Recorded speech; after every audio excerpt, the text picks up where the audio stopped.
ஜெர்மனிய தேசிய செயற்பாட்டாளர்கள் அவர்கள் மீதான வழக்கு எதிர்கொண்ட முறைகளினூடாக ஒரு அடிபணிவு வழக்கில் தாங்கள் பிழையானவர்கள், தாங்கள் பிழை செய்திட்டம், தாங்கள் ஒரு பயங்கரவாத அமைப்புக்கு நிதி சேகரித்திட்டம், அது குற்றம் என்று எவ்வாறு இந்த மேற்குலகம் ஐரோப்பிய யூனியன் அல்லது இந்த ஜெர்மன் அரசாங்கம் இவர்களுக்கு மீது அந்த வழக்கை போட முனைந்தார்களோ அல்லது வழக்கு தாக்கல் செய்தார்களோ அதை அவர்கள் எங்களுடைய தேசிய செயற்பாட்டாளர்கள் அப்படியே ஏற்றுக்கொள்ளினர். தாங்கள் ஒரு பயங்கரவாத அமைப்புக்கு தான் நிதி சேகரித்த நாங்கள் தெரியாமல் செய்திட்டோம், அது எங்களோட குற்றம் தான் சொல்லி ஏற்கினோம். அதனூடாகத்தான் அந்த செயற்பாட்டாளர்களுக்கும் டிசிசி அமைப்பினருக்கும் தேசிய கொடியை ஏற்றுறதுக்கு அது தனியல்வாக, அதாவது பயங்கரவாத அமைப்பு ஜெர்மன் அரசாங்கம் இவர்களுக்கு மீது வழக்கு தொடுக்குது, பயங்கரவாத அமைப்புக்கு நிதி சேகரித்ததுன்னு சொல்லி வழக்கு தொடுக்குது. அப்போ இவர்களும் போய் தங்களுடைய குற்றத்தை ஒப்புக்கொள்ளைகளை ஜெர்மன் அரசாங்கம் ஒரு மனித உரிமைகளை மதிக்கிற ஒரு நாடு ஒருவனுக்கு மேலே குற்றம் சுமத்தும் போது அவனுக்கு ஒரு வாய்ப்பை கொடுக்கும், அவர் தன்னுடைய நியாயப்பாடுகளை முன்வைக்கலாம்.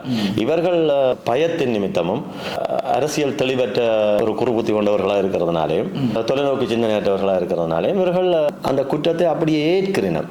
ஆனால் இவர்கள் வெளியில் மக்களுக்கு சொல்கிறது அப்படின்னு சொன்னால் நாங்கள் விடுதலை புலிகளுடைய பிரதிநிதிகள், எங்களுடைய மாவீரர்கள் சொல்லி தேசிய கொடியம் பிடிச்ச கொண்டெல்லாம் கதை பின்னும் அது இப்போ தேசிய கொடியம் விட்டுட்டினோம். ஆனால் நீதிமன்றத்தில் இவர்கள் அந்த பிள்ளையாக, அதாவது எங்கள் மீது சுமத்தப்பட்ட அந்த குற்றத்தை இவர்கள் வழிமொழிந்து ஏற்கினர். ஏற்கைகள் என்ன நடக்கும் என்று சொல்லி சொன்னால் அரசாங்கம் அந்த தான் சுமத்தின அந்த குற்றத்தை நிறுவ முனையும். நிறுவைகளை இவர்களுக்கு தேசிய கொடியை பிடிக்கக்கூடாது என்ற ஒரு தடையை ஏற்படுத்தும்.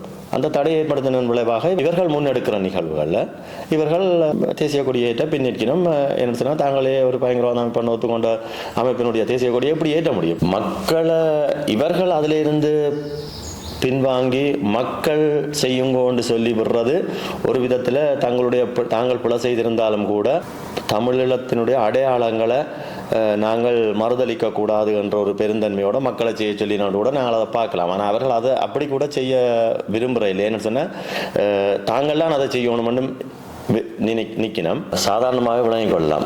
இவர்கள் தேசிய கொடி தேலாது, இவர்கள் டிசிசி அமைப்பாக விடுதலை புலிகள் பயங்கரவாத அமைப்புன்னு சொல்லி நீதிமன்றத்தில் ஒத்துக்கொண்டிருந்தோம்.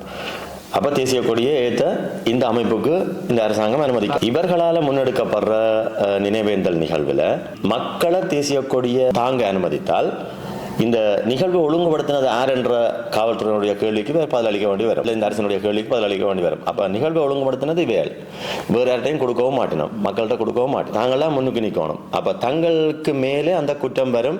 பயங்கரவாத அமைப்பு சொன்ன அமைப்புக்கு அப்படி நீங்களே கொடி பிடிக்கலாம்னு வரும். அப்போ கொடி பிடிக்கல. மக்கள் பிடிச்சால் மக்களை பிடிங்கோன்னு சொல்லல. அப்போ மக்களை பிடிங்கோன்னு சொன்னால் அரசாங்கத்தால் பிரச்சனை வரும். மக்கள் திருப்பி கேட்பினும் நாங்கள் பிடிக்கலாம்டா நீங்களே பிடிக்கலாது என்ற ஒரு கேள்வி வரும். அப்போ தங்களுடைய மக்களுக்கு தெளிவுபடுத்த வேண்டிய ஒரு இக்கட்டான நிலைக்கு தள்ளப்படுவினோம். அதனால அவை மக்களை ஏமாற்றி வச்சிருக்கணும் அப்படின்னு சொல்லி சொன்னால் தேசிய கொடிக்கு தடை. இப்ப நான் அண்மையிலே ஒரு சிலரோட கதை கேட்கலாவே சொல்லியிருந்தேன். என்னன்னு சொன்னா அந்த டுசல்டோஃபுக்குள்ள தடை இந்த மாதிரி சொல்லி இருக்கணும். அதுக்கு பக்கத்தில் உள்ள நகரத்துல வேறு ஒரு நிகழ்வுல தேசிய கொடி ஏற்றப்பட்டிருக்கு. இவையால முன்னெடுக்கப்படுற நிகழ்வுகள்ல இவையால் கொடி ஏற்றலாது. அப்ப தாங்கள் செய்த பிழையினூடாக, தாங்கள் செய்த ஒரு பாரிய வரலாற்று தவறினூடாக ஒரு இனத்தினுடைய அடையாளம் அல்லது இத்தனையார் மாவீரர்களுடைய அந்த அர்ப்பணிப்பு பெருமதியற்றதாக தாங்களே ஆக்கியிருக்கிற நிலையில் இப்போ தாங்கள் அந்த பிழையை ஒத்துக்கொள்ளலாம், மக்களுக்கு முன்னாடி தங்களோட பிழையை ஒத்துக்கொள்ளலாது. அதே நேரம் தங்களுடைய பிழையை ஒத்துக்கொண்டால் தாங்கள் இந்த பொறுப்புகளில் இருக்கலாது. எல்லாத்தையும் மறைச்சு தேசிய அடையாளங்களை மறுதளிக்கிற என்ற அந்த ஒரு மிகப்பெரிய துரோக செயலுக்குள்ள இன்றைக்கு அவைகள் வந்துட்டினோம். அதே நேரம் மக்களையும் அந்த அந்த அந்த குற்றச்செயலுக்கு, அந்த பாரிய குற்றச்செயலுக்கு உடந்தையாக்குற வேலையையும் தொடங்கிட்டினோம். மக்கள் அவ்வளோ தூரம் ஆழமா சிந்திக்கிறது இல்லை தானே, அதானே இயல்பு. என்ன சொன்னால் எப்பவுமே ஒரு தலைமை புரட்சியாளன் தான் மக்களை வழி நடத்துறது, மக்களை தெளிவூட்டுறது. இப்போ அதுக்கு ஒரு உதாரணமாக நாங்கள் சொல்லலாம் அப்படின்னு சொல்லிச்சுன்னா, ஒவ்வொரு வருடமும் ஐநா நோக்கி பயணிக்கிற அந்த செயல்பாடை சொல்லலாம். ஐநாவுக்கு முன்னுக்கு போய் நாங்கள் கொடி பிடிச்சி போராடினால் விடுதலை கிடைச்சிடும்னு சொல்லி 15 வருடமாக மக்கள் நம்பிக்கொண்டு போய்கொண்டு தானே இருக்கணும். ஆனால் இதே 15 வருடத்துக்கு முதல் தம்பி முருகதாசன் அதில் தான் தீக்குளிச்சு வந்திருந்தவர். தம்பி முருகதாசன் அன்றைக்கு தான் முதல் தரம் போய் ஐநாக்கு முன்னால் போராடிட்டு ஒன்றும் சாத்தியப்படையில்லை, அதே நாள் தீக்குளிக்க இல்லை. முருகதாசனும் கடந்த 5 வருடமா 8 வருடமா நான் நினைக்கிறேன் அவர் ஐரோப்பாவில் வாழ்ந்த காலத்திலேருந்து ஒரு வருடம் அங்கே போய் போராடி இருப்பார். ஐநாக்கு முன்னுக்கு போராடுறது எந்த தீர்வையும் தரப்போறது இல்லை என்றதை அடையாளமாக உணர்த்துறதுக்காகவும் இதோட இந்த ஏமாற்று வேலையை இந்த மேற்குலகம் நிறுத்தணும், எங்களோட மக்களுக்கு தீர்வு வரணும்ன்றதுக்காகவும் தான் அவர் தன்னுடைய உயிரை அங்கே அர்ப்பணிக்கிறார். அப்படி இருந்தும் இந்த வெளிநாட்டு கட்டமைப்புகள் மக்களை ஏமாற்றி 15 வருடமா அங்கே கூட்டிக் கொண்டு போய் கொடி பிடிச்சு போராடி போட்டு தானே வந்தால் விடுதலை கிடைச்சிடும் என்று தானே மக்களை ஏமாற்றி கொண்டிருக்கிறோம். அதை இட்டு மக்கள் எந்த ஒரு கேள்வியும் கேட்கிற இல்லையா இதுவரை. ஐநா எங்களுக்கு விடுதலையை பெற்றுத்தரும் என்றது ஒரு என்ன சொல்ற அடிமுட்டாள்தனமான ஒரு சிந்தனை. ஏனென்று சொன்னா இந்த ஐக்கிய நாடுகள் சபையினுடைய கண்ணுக்கு முன்னால தான் எங்களுடைய தமிழீழ பகுதிகளில் இருந்து இந்த உதவி அமைப்புகள் ICRC போன்ற அமைப்புகள் எல்லாத்தையுமே வெளியேற சொல்லி அழுத்தம் கொடுத்தது இந்த ஐநாவினுடைய பார்வைக்கு முன்னால தான் மேற்குலக வெள்ளாதிக்க சக்திகளால் அது நிகழ்ந்தது. ஒரு இன அழிப்பு நிகழப்போகுதுன்றது தெரிஞ்சும் கூட அந்த உதவி அமைப்புகள் எல்லாம் எங்களோட மக்களை நடுத்தருவில் விட்டுட்டு வெளியேறின அதை கண்மூடிக்கொண்டு பார்த்து கொண்டு இருந்ததான் இந்த ஐநா ஐக்கிய நாடுகள் சபை. அப்போ ஐநா சபை தீர்வு தரம்னு சொல்லி சொன்னால் அன்றைக்கு இந்த உதவி அமைப்புகள் எல்லாத்தையும் தமிழீழ பகுதிகளை விட்டு வெளியேற வேணாம் அழுத்தம் இல்லை ஐநா கொடுத்துருக்கோம். அப்போ ஐநாவை இயக்கிற வேறு ஒரு சக்தின்றது விளங்குதான். இந்த எங்கள் விடுதலை அமைப்புக்கு மேலே விடுதலை புலிகள் அமைப்புக்கு மேலே இந்த மேற்குலக வெள்ளாதிக்க சக்திகள் தடை போட்டுச்சோ அந்த சக்திகளுக்கு துணை போகிற ஒரு தரப்பாகத்தானே நாங்கள் ஐநாவை பார்க்கணும். இந்த செயல்பாடும் அதற்கு உடந்தையாக இருந்த இந்த ஐநாவுடைய செயலும் எங்களுக்கு மீது தடை போட்டு இன அழிப்பை தூண்டின இந்த மேற்குலக தரப்புகளுக்கு துணை போகிற ஒரு தரப்பாகத்தானே ஐநாவை பார்க்க எங்களை வைக்குது. அப்படி இருக்க நாங்கள் 15 வருடமாக ஐநா தீர்வு தரம்ட்டு நாங்கள் போய் கொடி பிடிச்சு போராடுறன்றது எங்களை மக்களை ஏமாற்ற ஒரு செயல். அந்த செயலை இந்த எங்களுடைய வெளிநாட்டு கட்டமைப்புகளும் TC அமைப்பினரும் இந்த மேற்குலக சக்திகளுக்கு துணை போற ஒரு செயலாத்தான் தொடர்ச்சியாக முன்னெடுத்து கொண்டு வரணும்ன்றதான் என்னுடைய பார்வை. சமான பேச்சுவார்த்தை இடம்பெற்றுக் கொண்டிருந்த காலகட்டத்தில் யூனிசெஃப் அமைப்பினால் தொடர்ச்சியாக ஒரு குற்றச்சாட்டு தமிழீழ விடுதலை புலிகளுக்கு மேல வைக்கப்பட்டு கொண்டு வந்தது. அது திரும்ப திரும்ப அவர்கள் வலியுறுத்தி சொல்லிக் கொண்டு வந்திருந்தாங்க. வயது குறைந்த போராளிகளை விடுதலை புலிகள் இணைக்கிறோம் என்று சொல்லி இந்த உலக நாடுகள்ல ஒரு பார்வை ஒன்று இருக்குது, ஒரு வரைமுறை ஒன்று இருக்கு. அப்படின்னு சொன்னா இந்த பயங்கரவாத அமைப்புகள் என்ற பட்டியலுக்குள்ள இலகுவா இந்த தன்மைகளுடைய அமைப்புகளை கொண்டுறலாம். அது எப்படி என்று சொன்னா அந்த வயது குறைந்த பிள்ளைகளை போராட்டத்தில் இணைக்கிறது என்ற விடயம். அதுக்குள்ள அந்த வரையறைக்குள்ள விடுதலை புலிகளை கொன்றோம் சொல்லி சொன்னா இந்த சமாதான காலத்தை குழப்பணும்டா இந்த குற்றச்சாட்டை பிரதான முதன்மைப்படுத்துறது. அதனூடாக விடுதலை புலிகளை சமாதான காலத்துக்குள்ள இருந்து அல்ல இந்த சமாதானம் இடம் வராம தடுக்கிறது. தங்களுடைய கையை மீறி இந்த சமாதானம் நிகழ்ந்து ஒரு தீர்வு வந்தால் தங்களுடைய பிராந்திய நலன்களுக்கு பாரிய குறுக்கீடாக விடுதலை புலிகள் இருந்திடுவினம் என்றதை தொலைநோக்கோடு உணர்ந்த இந்த மேற்குலகம் அல்லது அமெரிக்கா விடுதலை புலிகளை எப்படியாவது அழிச்சுடணும் அல்லது இந்த சமாதானத்தை குழப்பிடணும், அதனோட விடுதலை புலிகளை அழிக்கிறதுக்கான இந்த நிலைகளை உருவாக்கலாம் என்றதுக்காக விடுதலை புலிகளுக்கு மேல ஒரு பாரிய குற்றச்சாட்டாக அதை தொடர்ச்சியாக முன் வச்சு கொண்டு வந்தது. அரசியல் துறை பொறுப்பாளர் தமிழ்ச்செல்வன் அவர்களால் மீண்டும் மீண்டும் வலியுறுத்தி சொல்லப்பட்டு கொண்டு வந்திருந்தது. 310 போராளிகளை வயது குறைந்த போராளிகளை நாங்கள் அவர்களுடைய பொது வாழ்வுக்கு அனுப்பிட்டோம். ஆதாரபூர்வமாக அவையில் அதை அறிவிச்சிருந்த வினம் சமயத்தில் தொடர்ச்சியாக அந்த நடவடிக்கை நடந்து கொண்டிருக்குது. இந்த அடிப்படையில் அவர்கள் இந்த சூழ்நிலையில விடுதலை புலிகளில் சேருகினம் என்றதை அவர் தெளிவுபடுத்தி இருந்தவர். தாய் தகப்பன் இழந்த பிள்ளைகள் உதவி இல்லாத நிலையில அவர்கள் விடுதலை புலிகளை நாடி வருகினம் என்று அவர் குறிப்பிட்டிருந்தவர். அப்ப இது ஒரு தவிர்க்க முடியாத ஒரு சூழ்நிலையில அந்த பிள்ளைகள் வரையில விடுதலை புலிகள் அவர்கள் உள்வாங்கின அவர்களுக்கான வாழ்வு சூழ்நிலையை ஏற்படுத்தி கொடுக்கணும் என்றதுதான் அந்த அவர்கள் உள்வாங்கப்பட்ட அடிப்படை.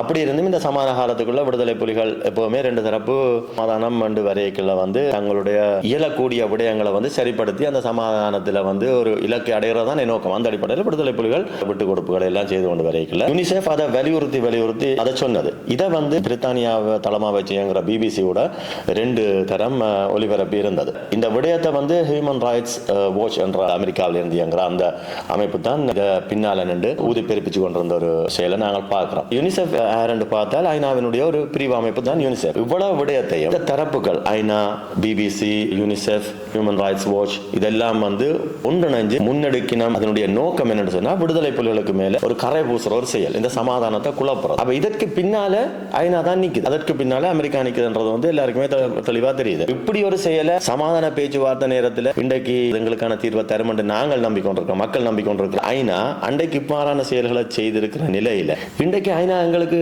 விடுதலை புலிகளை முற்றுமுழுதாக அழிச்சிட்டு எங்களுடைய தமிழர்களுடைய பேரம் பேசுற சக்தியை அழிச்ச நிலையில ஐநா தரும் என்று நம்புறதும் நம்ப சொல்லி மக்களை தூண்டுற இந்த டிசிசி அமைப்புகளையும் நாங்கள் எப்படி பார்க்கிறது? வெளிநாட்டு கட்டமைப்புகள் ஐநாவினுடைய அந்த அறிக்கையை வழிமொழிஞ்சு அந்த கருத்தை பரப்பினது. குறிப்பாக பிரான்ஸ் டிசிசி மக்களவை ஒரு துண்டறிக்கை வெளியிட்டிருந்தது. அதில் கூட இப்படி குறிப்பிடப்பட்டிருந்தது.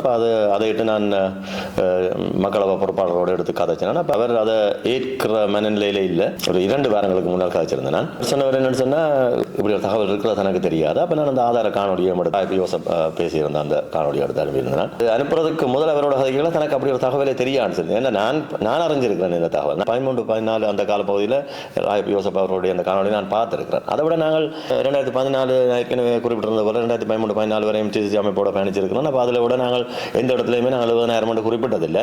ஆரம்பத்தில் சில வேளை அப்படி எங்கேயாவது குறிப்பிட்டிருந்தாலும் எங்களுக்கு சரியான தகவல்கள் வந்த அடிப்படையில் நாங்கள் 1,47,000 மக்கள் கொல்லப்பட்டிருக்கணும்னு சொல்லி நாங்கள் அதான் குறிப்பிடப்பட்டிருந்தது எப்பவுமே.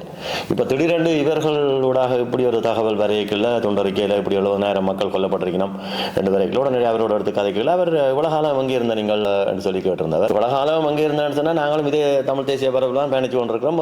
ஒரு விடயம் பிள்ளை என்று சொல்லி எங்களோட கண்ணுக்கு வரைக்கல இல்லை எங்களோட காதுக்கு வரைக்கலாம் நாங்கள் அதுக்கான எங்களுடைய எதிர்ப்பை காட்டலாம். அப்போ ஆனால் சமநிலத்தில் வந்து இந்த பிரச்சனை தொடர்பாக கேட்கல இதே காலப்பகுதியில் சுவிஸ்களை என்னுடைய துண்டறிக்கையிலே இதே தகவல் போடப்பட்டிருந்த அறிஞனான். அதே நேரம் வந்து ஜெர்மன் டிசிசியினுடைய பிரிவு அமைப்பான டிஒய்ஓ அவர்களுடைய டிக்டாக் தளத்திலையும் இவ்வாறான உண்மைக்கு புறம்பான இந்த தகவல் பகிரப்பட்டிருந்தது. அவர்களுக்கும் தகுந்த நேரத்தில் எடுத்து அந்த அறிவுறுத்தலை கொடுத்திருந்தாங்க உடனடியாக மாற்ற சொல்லி. இவர்களை மாதிரியே அவர்களும் அதை செய்ய இல்லை. இவர் கேட்டது என்னன்னு சொன்னால் நீங்கள் சொல்லி நாங்கள் செய்யணும் உலகாலம் அங்கே இருந்த நீங்கள் எல்லாரும் தூக்கத்தில் இருந்தீங்களா உறக்கத்தில் இருந்தீங்களான்னு கேட்டிருந்தார்.